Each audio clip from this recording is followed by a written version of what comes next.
بسم الله السلام عليكم ورحمة الله وبركاته. أولادك يا سنة الرحمن الرحيم. جمعة ولا سنة جمعة كم يوم جمعة ملايين كرنا فينا. سومالي وين قبل هانتي تروح نرجعينها. عارف ما جاي على راسه.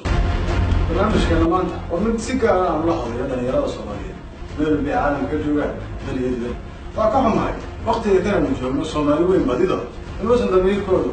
أهين ميل سبتري. فكم معي. دولي. وين قبل نصرني. الصومالي عالم كله لايين دلتوليسين. waxaan ku xumaanayay Soomaaliyeed ee qarniyo hore u soo dagaalamay dalkan iyo dadkan oo naftooda ugu horeysay ugu walaalo sharaf iyo karam in maanta ugu bedelay oo ku caarsanay in nahayna dad dunida ku dulman ku duleysay si aqligaaga iyo maankaaga iyo garashadaada iyo indhahaaga ilana daawo Soomaalida maanta caalamka joogta sida u duleysay dad reer Jabuuti way laayeen dad reer Soomaaliland iyaga tiraba male dadka maxay ahayd Soomaali oo dhan magaca Soomaaliyeed oo dhan ba way dilayeen wixii Soomaali u gartaan way dilayeen ana ku dhayda ciidan ay garanayeen Soomaali inaan ahayn bay gartaan ay la dhaadhaceen mise cid baa ay tilmaantay walaaliga dadka la dilay walaal qolba had la jari wadilayga walaal lacagtayga soo diro walaal waa ka talay tumaya maana garkin waxa tahay Soomaali waxaan nahay Soomaali ila marka laga tago kan ku dulman taariikh kan carabku dilayo kan ضيع يدوشته يدايا حمده كم موقع أدو Soomaali ahaan waxaan in kuwa dalkooda dambada oo ka dhigaya oo isbedelo aayahooda wanaagooda horumarkooda u shaqeeyo waxaan nahay Soomaali ilaa marka laga tago hooyada Soomaalida ah ee xubuushu dilayso ee ku dayacan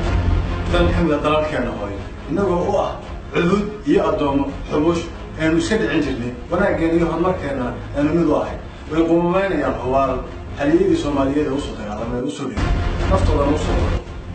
dadkeena inay wanaag iyo sameeyo farxad ku noolaadaan haddii ogaan lahaayeen dayac iyo daryeel xumada ee maanta ku noolahayna way caalaan lahayn kuwo qodomo u soo galay jiilkan waa noqonaa jiil ka wanaagsan kuwii duleeyeen maanta ugu yeedho haliyeeyo ugu yeedho mujaahidiin oo ah madax muddo 27 sano ina ka dhigay kuwo dunida ugu liita waxa ay dara iyo xumaan adigoo dayac iyo tahriib iyo qabiil iyo calool xumo dalkaagii keenayay qurbana jooga ina maanta qabiil ka shaqeynayso waxa dulinimo iyo garasho xumo iyo aayad xumo adigoo dhibaato in kugu filan soo arkay ha ahaato Greek ha ahaato Liibi marka dadka sheegay oo daciif aad ku tahay dalkaaga aan ahayn inaad aayad daro iyo qabiil iyo qurun kaga shaqeyso waxaan ka faani jiray maanta waxaan ku faano baan arkaysaa gabar Soomaaliyeed oo nin sheegay in ay soo fiirsanaysa ka sheekeynaysa aayad وهو سوق عين وسلاين دلكود يدكود way bedelayaan waxa ay xuma wiil Soomaali oo dayac ku soo koray iskuul caafimaad waxbarasho aan helin soo taariikh hooyadii laga yaabo in guriga uu soo iibisay kolku maanta qorbahay in maala yaani mal awaad iyo wixii qarankeena dumiyo oo ka sheekeynay yima aan muhiim magaalada ka tiri ha aad Hargeysa ha aad Muqdisho ha aad Garissa Jigjiga Boosaaso Jabuuti kaliya waxa muhiim ah adigu waxa tahay Soomaali anagu waxaan nahay Soomaali waxaan nahay dadka caalamka ugu liita dhalinyarada Soomaaliyeed ama jiilka cusub ee Soomaaliyeed ku koray dayac taariikh iyo waxootiga waxaan islahaa kuwa muuqan doona kuwa wanaagsan oo bedeli doona kuwa hore ee ka dhigana kuwa caalamka ugu liita kama wada haliyadii Soomaaliyeed ee qiimaha ah ee ka horreeyay jiilka maanta inaga ka horreeyay jiilka ka soo horreeyay waxaan ka wada kuwa muddadii ugu dambeysay in ka dhigay qaxa iyo waxootiga dhalinyartan islaamka beddelaya badbaado wuxuu muuqdaa sida badi dhalinyarada Soomaaliyeed way dhaqanka doonay dhulka gaalo goortay tageen dooni lagu qaaday dhaqankii islaamnimo way kala gadaabeen qalanteedka gaaladu waday dhabar rumaysteen wada qasulkooday wada ugu dhawaadeen dansi iyo kalaabkii sidii dhaanta loo baray dharka ay sitaan kolkaada ee dhaqankooda ee ka faa'iido daraaji ayaa kali ka ciishoon suuqii dhexdii kuma inoo uu ka dhacayay koofiyada dhan loo jeediyay galada saateen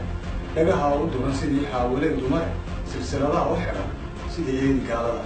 dambaa la isu buusayaa markay yara dhaqaaqaan markaba xaaqado oo inta way lutanayaan lutaaniga iyo diinaya sidii luwaagii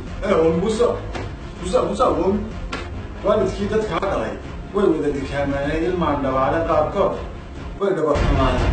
qurbaha dhaqaalihii loo soo doontay iyo deeftii laga waayay wala dhibta taalla ka badan qurbaha ninkii dheeragu haysto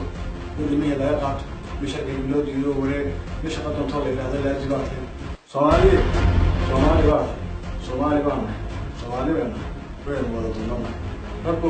halka noo hagaaji adiga weyn waaxid qulubteeda. Assalaamu calaykum wa rahmatullaahi wa barakaatuh.